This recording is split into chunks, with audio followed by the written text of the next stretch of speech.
This world is all about branding and marketing. The #1 branders in the universe is the United States. They made United States seem like it's the best place in the world to be. It's the land of the free, home of the brave. I go there to find and chase my dreams. We have to be able to tell our own stories.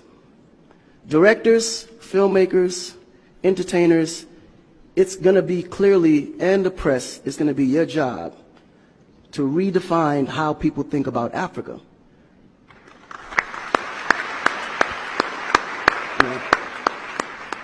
Because you're here, you see what's going on. You clearly can see in a vivid picture the good, the bad, and the ugly. What you choose to put out there is what the world is going to get. Because I can tell you right now, in Chicago alone, there's more people dying in Chicago than there was in the war in Iraq. But you would never see that. There's a lot of things that's happening in the U.S. that you would never see because they choose to show you what they want you to see for...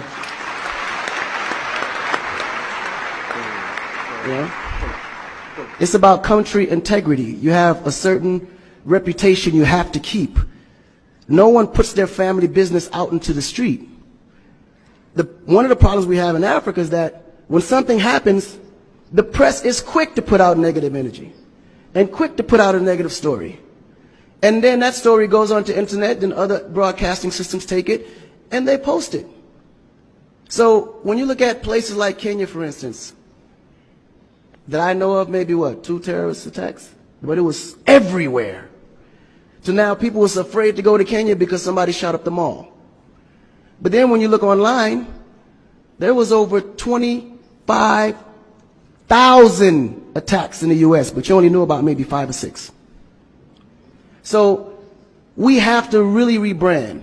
And then when you look at how the world perceives Africa, they're right. You know, you see zebras, lions, tigers, bears. Oh my. You get to the point where you think Africa's just a big jungle. The images that they're showing of Africa is historical images. This is way before civilization. This is when they were still, battling with spears, like times of Shaka Zulu. No, I'm serious. But then when you look at the U.S., they're showing Superman, Batman,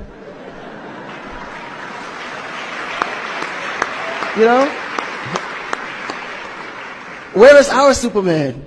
Where is our, Shaka Zulu should be a superhero today. Really. So we have to tell our own stories. I mean, even Jesus is white.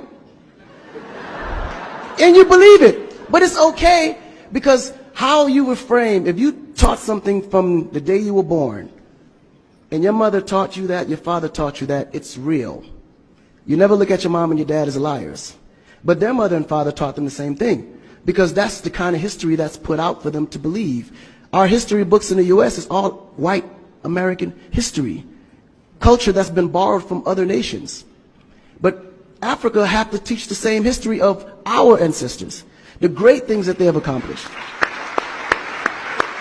And it's going to be the jobs of directors like yourself, filmmakers like yourself, to narrate that story. How do we want to be perceived? How do we want that story to be narrated to the rest of the world? This younger generation, we kind of figured it out. Because now, when you look at hip-hop in America, every rapper is rich. Gold chains, Bentleys, nice girls by the pool with bathing suits in this big mansion. And then, when the video's over, they get on their phone and call an Uber. They don't even come in the Bentley that you just saw in the TV. But you go to Nigeria, we got Wizkid, Davido, P-Square, all these guys driving a Bentley, Mercedes. They actually own those cars.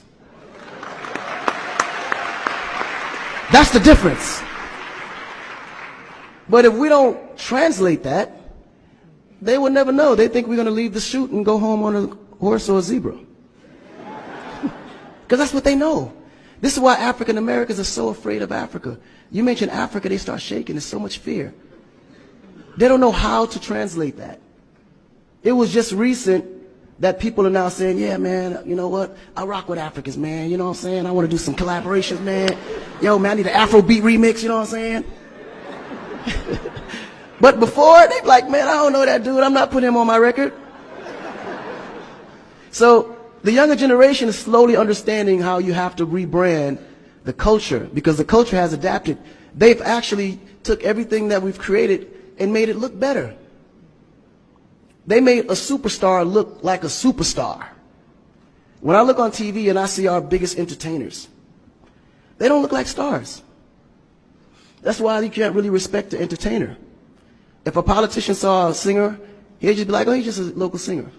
But if he go to that local singer's performance, he may sell out the stadium because he has a huge influence, but the image is not there. So we have to take the image as a huge accountability for ourselves and realize that Africa really does have a reputation. But if we allow our stories to be told, our stories will be told according to their agenda on what they need to be able to benefit from Africa. So we have to tell our story so we can be able to understand how we can utilize that story to benefit for our agenda. You know? So in closing, this job is for the entertainers, the filmmakers, the reporters, and anyone that creates content. We have to rebrand.